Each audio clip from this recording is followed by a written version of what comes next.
ಮೈಸೂರು ನಗರಾಭಿವೃದ್ಧಿ ಪ್ರಾಧಿಕಾರದಲ್ಲಿ ಈ ಹಿಂದೆ ಆಯುಕ್ತರಾಗಿದ್ದಂತಹ ನಟೇಶ್ ಅವರಿಗೆ ಈಗ ಮತ್ತೊಂದು ಸಂಕಷ್ಟ ಎದುರಾಗಿದೆ. ಈಗಾಗಲೇ 50-50 ಹಗರಣದಲ್ಲಿ ಅವರ ಹೆಸರು ಕೂಡ ಭಾಳ ಸದ್ದು ಮಾಡ್ತಾ ಇದೆ. ಜೊತೆಗೆ ಅವರ ಪತ್ನಿ ಹೆಸರಲ್ಲೂ ಕೂಡ ಈಗ ಸಾಕಷ್ಟು ಆಸ್ತಿಯನ್ನು ಸಂಪಾದನೆ ಮಾಡಿದೆ. ಜೊತೆಗೆ ಇಲ್ಲಿ ಬಂದಂತಹ ದುಡ್ಡನ್ನು ಅಲ್ಲಿಗೆ ಇನ್ವೆಸ್ಟ್ ಮಾಡಿದ್ದಾರೆ ಅಂತೇಳಿ ಈಗಾಗಲೇ ಮತ್ತೊಂದು ದೂರನ್ನು ಕೂಡ ಈಗಾಗಲೇ ಲೋಕಾಯುಕ್ತಕ್ಕೆ ದಾಖಲು ಮಾಡಿದ್ದಾರೆ. ನಮ್ಮ ಜೊತೆಗೆ ಮಾತಾಡೋದಕ್ಕೆ ಸ್ನೇಹ ಕೃಷ್ಣ ಅವರಿದ್ದಾರೆ, ಮಾತಾಡಿಸ್ತಾ ಹೋಗ್ತೀನಿ. ಸರ್, ಭಾಳ ಪ್ರಮುಖ ನಟೇಶ್ ಅವರ ಮೇಲೆ ಬಂದಿರುವಂತಹ ಆರೋಪ ಏನು ಸರ್? ಯಾವ ಕಾರಣಕ್ಕೆ ಈಗ ದೂರು ದಾಖಲು ಮಾಡ್ತಾ ಇದ್ದೀರಿ ಸರ್?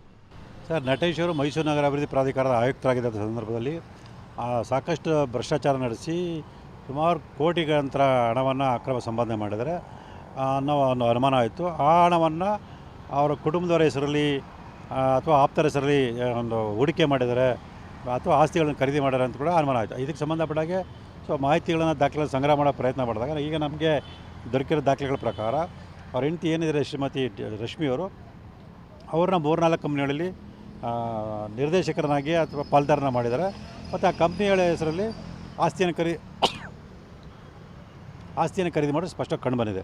ಸೊ ಇದೆಲ್ಲವನ್ನು ಆಧರಿಸಿ ತನಿಖೆ ಮಾಡಿ ಇದೇ ರೀತಿ ಇವರು ಯಾವ್ಯಾವ ಸಂಸ್ಥೆಗಳಲ್ಲಿ ಪಾಲ್ದಾರರಾಗಿದ್ದಾರೆ, ಆ ಹಣವನ್ನು ಹೂಡಿಕೆ ಮಾಡಿದ್ದಾರೆ, ಎಷ್ಟು ಹಣವನ್ನು ಹೂಡಿಕೆ ಮಾಡಿದ್ದಾರೆ, ಆ ಹಣದ ಮೂಲ ಯಾವುದು, ಸೊ ಇದೆಲ್ಲದರ ಬಗ್ಗೆ ತನಿಖೆ ನಡೆಸಿದಾಗ ನಮ್ಗೆ ಏನು ಅನುಮಾನ ಇದೆ ಅಂದರೆ ಈ ಭ್ರಷ್ಟಾಚಾರದ ಹಣವನ್ನು ಬೆನಾಮಿ ಹೆಸರಿನಲ್ಲಿ ಹೂಡಿಕೆ ಮಾಡಿದ್ದಾರೆ. ಸೊ ಇದೆಲ್ಲರ ಸತ್ಯನ ಹೊರಗೆ ತೆಗಿಬೇಕು ಅಂತೇಳಿ ಮನವಿ ಮಾಡಿ ದೂರನ್ನು ಕೊಟ್ಟಿದೆ. ಅವರ ಪತ್ನಿ ಮೂಲತಃ ಎಲ್ಲಿಯವರು ಸರ್? ಯಾವ ಕಂಪನಿಯಲ್ಲಿ ಅವರ ಇದಿದೆ ಸರ್, ಶೇರ್ ಇದೆ ಅಂತ ಸರ್? ಸರ್, ಈಗ ಅವರು ಹೆಂಡತಿ ಶ್ರೀಮತಿ ರಶ್ಮಿಯವರು ಕುಶಾಲನಗರ ತಾಲೂಕು ಅಂತ ಮಾಹಿತಿ ಬಂದಿದೆ. ಅವರು ಈಗ ನನಗೆ ದೊರಕಿರುವ ಬೂಸ್ಟೋನ್ ವೆಂಚರ್ಸ್ ಸಂಸ್ಥೆ ಮತ್ತು ವಿಪಸನಾ ಹೆಲ್ತ್ ಕೇರ್ ಅಂತೇಳಿ ಇನ್ನೊಂದು ಸಂಸ್ಥೆ ಮತ್ತು ಆಕ್ಟಿವರಸ್ ಅಂತೇಳಿ ಇನ್ನೊಂದು ಹೆಲ್ತ್ ಕೇರ್ ಸಂಸ್ಥೆ, ಈ ಥರ 3 ಅದರಲ್ಲಿ ಅವ್ರು ಪಾಲ್ದಾರಾಗಿದ್ದಾರೆ ಅಥವಾ ನಿರ್ದೇಶಕಿ ಆಗಿರೋದು ಮಾಹಿತಿ ಬಂದಿದೆ. ಎಲ್ಲಿದೆ ಸರ್ ಆ ಸಂಸ್ಥೆಗಳೆಲ್ಲವೂ ಕೂಡ? ಸೊ ಒಂದು ಮೈಸೂರಿನ ಕೆಂಪ ಚಲೋಜಮಣಿ ಬಡಾವಣೆಯಲ್ಲಿ ಇರುತ್ತಂಥದ್ದು. ಸೊ ಇನ್ನೊಂದು ಸಂಸ್ಥೆ ಕೃಷ್ಣರಾಜನಗರದಲ್ಲಿ ಇರುತ್ತದು. ಸೊ ಇನ್ನೊಂದು ಸಂಸ್ಥೆ ಬೆಂಗಳೂರಿರೋದು. ಅಂದರೆ ಒಂದೊಂದು ಸಂಸ್ಥೆ ಒಂದೊಂದು ವಿಳಾಸದಲ್ಲಿ ಇರೋಂಥದ್ದನ್ನು ಕೂಡ ಇಲ್ಲಿ ನಾವು ಗಮನಿಸಬೇಕಾಗುತ್ತೆ. ಮೈಸೂರು ನಗರಾಭಿವೃದ್ಧಿ ಆಯುಕ್ತರಾದ ನಂತರದಲ್ಲಿ ಇವೆಲ್ಲವೂ ಕೂಡ ಡೆವಲಪ್ಮೆಂಟ್ ಆಗಿರೋದು ಹೇಗೆ ಸರ್ ಅಂತ? ಹೌದು ಸರ್, ನನಗೀಗ ಅನುಮಾನ ಪ್ರಕಾರ ಅವರು ಯಾವಾಗ ಮೈಸೂರು ನಗರಾಭಿವೃದ್ಧಿ ಪ್ರಾಧಿಕಾರದ ಆಯುಕ್ತರಾದರು ಅದಾದ ನಂತರಲ್ಲೇ ಈ ಸಂಸ್ಥೆಗಳಿಂದ ಆಸ್ತಿಯನ್ನು ಖರೀದಿ ಮಾಡೋದು ಕಂಡು ಬಂದಿದೆ. ಓಕೆ, ಅಂದರೆ ಅಧಿಕಾರಿಯ ಪತ್ನಿ ಈ ರೀತಿ ಸಂಸ್ಥೆಗಳಲ್ಲಿ ಇರಬಾರ್ದ, ಹೇಗೆ ಅದರ ರೂಲ್ಸ್ ಇದೆ ಏನಂತ ಸರ್? ಯಾಕಂದರೆ ಸರ್, ಖಂಡಿತವಾಗ್ಲೂ ಇರ್ಬೋದು, ಇಲ್ಲ ಅಂತಲ್ಲ, ಆದರೆ ಕಾನೂನುಬದ್ಧವಾಗಿರಬೇಕು. ಕಾನೂನುಬದ್ಧವಾಗಿದ್ದರೆ ಅವರು ವಾರ್ಷಿಕ ಏನು ಸರ್ಕಾರಕ್ಕೆ ಮಾಹಿತಿ ಕೊಡ್ತಾರೆ, ಆ ಮಾಹಿತಿಯಲ್ಲಿ ಈ ಒಂದು ವಿಚಾರವನ್ನು ಕೂಡ ತಿಳಿಸ್ಬೇಕಾಗಿರುತ್ತೆ. ಮತ್ತು ಹಣದ ಮೂಲನ ತಿಳಿಸ್ಬೇಕಾಗುತ್ತೆ. ಸೊ ಇದ್ರ ಬಗ್ಗೆ ಈಗ ತನಿಖೆ ನಡೆದಾಗ ಗೊತ್ತಾಗುತ್ತೆ ಇವರು ಕಾನೂನುಬದ್ಧವಾಗಿ ಆ ಸಂಸ್ಥೆಯಲ್ಲಿ ಹಣವನ್ನು ಹೂಡಿಕೆ ಮಾಡಿದಾರಾ ಅಥವಾ ಈಗಾಗಲೇ ನಮ್ಗೆ ಅನುಮಾನ ಇರೋ ಪ್ರಕಾರ ಭ್ರಷ್ಟಾಚಾರದ ಹಣವನ್ನು ಹೂಡಿಕೆ ಮಾಡಿದಾರಾ. ಸೊ ಇವೆಲ್ಲ ವಿಚಾರವನ್ನು ನಟೇಶ್ ಅವರು ತಮ್ಮ ಸರ್ಕಾರಕ್ಕೆ ಸಲ್ಲಿಸ್ತಕ್ಕಂಥ ವಾರ್ಷಿಕ ವರದಿಯಲ್ಲಿ ಮಾಹಿತಿ ಕೊಟ್ಟಿದ್ದಾರೆ. ಇದೆಲ್ಲ ತನಿಖೆ ನಡೆದ ಸತ್ಯ ಗೊತ್ತಾಗುತ್ತೆ. ಈಗ ಲೋಕಾಯುಕ್ತ ದೂರು ಕೊಟ್ಟಿದ್ದೀರಿ ಸರ್, ನೆಕ್ಸ್ಟ್ ಎಲ್ಲೆಲ್ಲಿ ದೂರು ಕೊಡ್ತೀರಾ ಸರ್ ಅಂತ? ಅದೇ ಲೋಕಾಯುಕ್ತ ಜೊತೆಗೆ ಜಾರಿ ನಿರ್ದೇಶನಕ್ಕೂ ಕೂಡ ದೂರನ್ನ ಕೊಡ್ತಾಯಿದ್ದೀನಿ ಮತ್ತು ದಾಖಲೆಗಳನ್ನು ಕೊಡ್ತಾಯಿದ್ದೀನಿ. ಸೊ 2 ಸಂಸ್ಥೆಯನ್ನು ತನಿಖೆ ನಡೆದಂಥ ಸತ್ಯಾಂಶ ಈಚೆ ಬರುತ್ತೆ. ಅಂದರೆ ಈ ಹಣವನ್ನು ಅವರ ಹೆಂಡತಿಯ ಮೂಲಕವಾಗಿ ಕಂಪ್ನಿಗಳ ಮೇಲೆ ಹಾಕಿದ್ದಾರೆ ಅಂತ ಸರ್?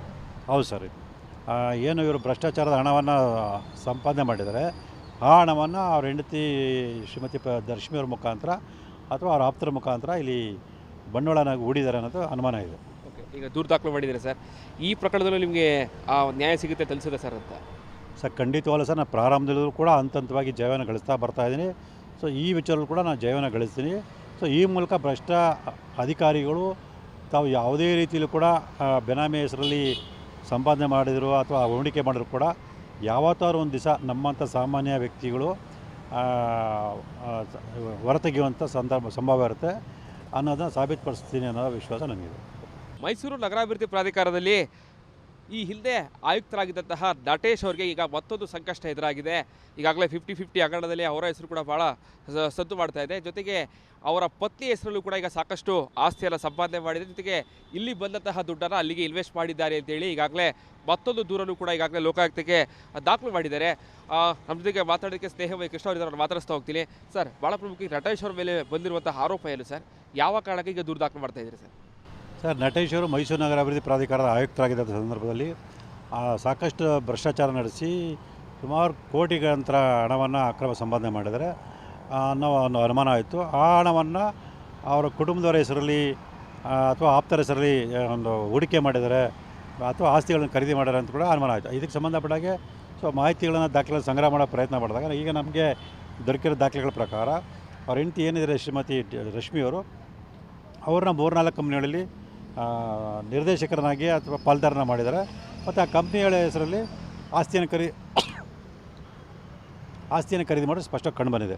ಸೊ ಇದೆಲ್ಲವನ್ನು ಆಧರಿಸಿ ತನಿಖೆ ಮಾಡಿ ಇದೇ ರೀತಿ ಅವರು ಯಾವ್ಯಾವ ಸಂಸ್ಥೆಗಳಲ್ಲಿ ಪಾಲ್ದಾರರಾಗಿದ್ದಾರೆ, ಆ ಹಣವನ್ನು ಹೂಡಿಕೆ ಮಾಡಿದ್ದಾರೆ, ಎಷ್ಟು ಹಣವನ್ನು ಹೂಡಿಕೆ ಮಾಡಿದ್ದಾರೆ, ಆ ಹಣದ ಮೂಲ ಯಾವುದು. ಸೊ ಇದೆಲ್ಲದರ ಬಗ್ಗೆ ತನಿಖೆ ನಡೆಸಿದಾಗ ನಮ್ಗೆ ಏನು ಅನುಮಾನ ಇದೆ ಅಂದರೆ ಈ ಭ್ರಷ್ಟಾಚಾರದ ಹಣವನ್ನು ಬೆನಾಮಿ ಹೆಸರಿನಲ್ಲಿ ಹೂಡಿಕೆ ಮಾಡಿದ್ದಾರೆ. ಸೊ ಇದೆಲ್ಲರ ಸತ್ಯನ ಹೊರಗೆ ತೆಗಿಬೇಕು ಅಂತೇಳಿ ಮನವಿ ಮಾಡಿ ದೂರನ್ನು ಕೊಟ್ಟಿದೆ. ಅವರ ಪತ್ನಿ ಮೂಲತಃ ಎಲ್ಲಿಯವರು ಸರ್? ಯಾವ ಕಂಪನಿಯಲ್ಲಿ ಅವರ ಇದಿದೆ ಸರ್, ಶೇರ್ ಇದೆ ಅಂತ ಸರ್? ಸರ್ ಈಗ ಅವ್ರ ಹೆಂಡತಿ ಶ್ರೀಮತಿ ರಶ್ಮಿಯವರು ಕುಶಾಲನಗರ ತಾಲೂಕು ಅಂತ ಮಾಹಿತಿ ಬಂದಿದೆ. ಅವರು ಈಗ ನನಗೆ ದೊರಕಿರಬೇಕು ಬೂಸ್ಟೋನ್ ವೆಂಚರ್ಸ್ ಅಂತ ಸಂಸ್ಥೆ, ಮತ್ತು ವಿಪಸನ ಹೆಲ್ತ್ ಕೇರ್ ಅಂತೇಳಿ ಇನ್ನೊಂದು ಸಂಸ್ಥೆ, ಮತ್ತು ಆಕ್ಯುರೆಸ್ ಅಂತೇಳಿ ಇನ್ನೊಂದು ಹೆಲ್ತ್ ಕೇರ್ ಸಂಸ್ಥೆ, ಈ ಥರ 3 ಅದರಲ್ಲಿ ಅವ್ರು ಪಾಲ್ದಾರಾಗಿದ್ದಾರೆ ಅಥವಾ ನಿರ್ದೇಶಕಿ ಆಗಿರೋ ಅಂತ ಮಾಹಿತಿ ಬಂದಿದೆ. ಎಲ್ಲಿದೆ ಸರ್ ಆ ಸಂಸ್ಥೆಗಳೆಲ್ಲವೂ ಕೂಡ? ಸೊ ಒಂದು ಮೈಸೂರಿನ ಕೆಂಪ ಚಲೋಜಮಣಿ ಬಡಾವಣೆಯಲ್ಲಿ ಇರುತ್ತಂಥದ್ದು. ಸೊ ಇನ್ನೊಂದು ಸಂಸ್ಥೆ ಕೃಷ್ಣರಾಜನಗರದಲ್ಲಿ ಇರುತ್ತದು. ಸೊ ಇನ್ನೊಂದು ಸಂಸ್ಥೆ ಬೆಂಗಳೂರಿರೋದು. ಅಂದರೆ ಒಂದೊಂದು ಸಂಸ್ಥೆ ಒಂದೊಂದು ವಿಳಾಸದಲ್ಲಿ ಇರೋಂಥದ್ದನ್ನು ಕೂಡ ಇಲ್ಲಿ ನಾವು ಗಮನಿಸಬೇಕಾಗುತ್ತೆ. ಮೈಸೂರು ನಗರಾಭಿವೃದ್ಧಿ ಆಯುಕ್ತರಾದ ನಂತರದಲ್ಲಿ ಇವೆಲ್ಲವೂ ಕೂಡ ಡೆವಲಪ್ಮೆಂಟ್ ಆಗಿರೋದು ಹೇಗೆ ಸರ್ ಅಂತ?